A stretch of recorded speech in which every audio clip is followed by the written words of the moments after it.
How are you feeling right now, knowing that the film is finally going to be out and finally released and seen by perhaps a huge audience? I'm delighted and relieved, and yeah, it's been a long journey, but a very creative journey. A very it's been a huge part of my life for the last 5 years. So it is a real relief, and I'm thrilled that we've partnered with Netflix and that it will be seen by 190 countries on December the 7th. You know, it really is. It feels it's found its home, actually. Yeah. What was it about the script that initially attracted you to the project?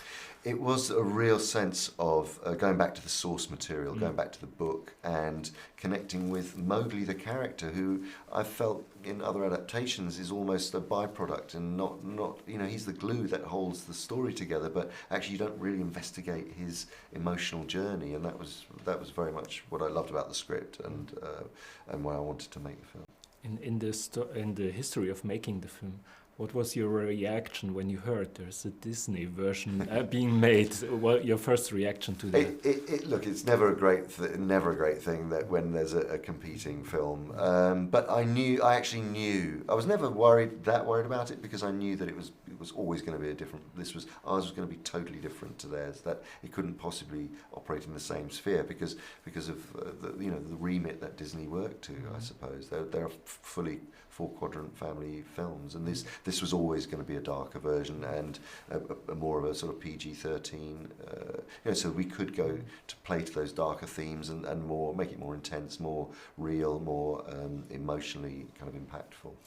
Was that also a problem for you to make this darker version of Mogli? Because, of course, people have certain expectations. They've seen the former films, the other films. Was that also a problem for you, or was it always clear, hey, I have my vision, I want to do it like that? And yeah, no, I mean, we've stuck to the vision of what, there was no point in making it unless we were going to stick to that, because, but you're right. I mean, expectations are of a light-hearted romp in the jungle with singing animals, and that's many people's entry point to these stories. So it is a re-education for certain, and that did have its challenges, and will continue to have its challenges. I think people. I mean, that's the great thing about Netflix. It will immediately.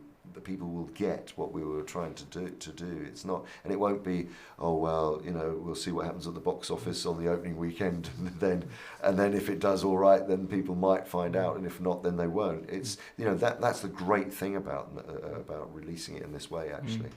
I think one character that portrays that what you said is Baloo, the character you are actually voicing to. What does Baloo represent for you in that kind of microcosm of the jungle and of the story of Mogli? Well, in going back to the book, Baloo is very much, he is a survivalist. He's teaching the cubs how to survive the dangers of growing up in the wild, and particularly Mogli, who he's like a drill sergeant. He's very military, and he pushes them, and he doesn't. Pretend to be. He's not a liberal parent by any state. He's like quite old-fashioned. I based him on a lot of Rudyard Kipling's military sort of characters from his poems as well. That he does have affection for Mogli, but he doesn't show it. It's guarded, and then you just see tiny little chinks of where you see he feels for Mogli. In your career, it's quite interesting that you have a lot of movies that deal with the struggle for identity, or the struggle between two identities. We had Gollum and Smeagol, we had Caesar, who's torn up between men and apes, and now we have Mogli.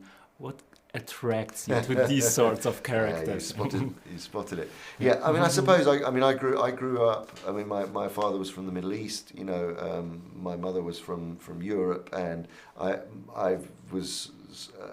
I've never felt particularly British.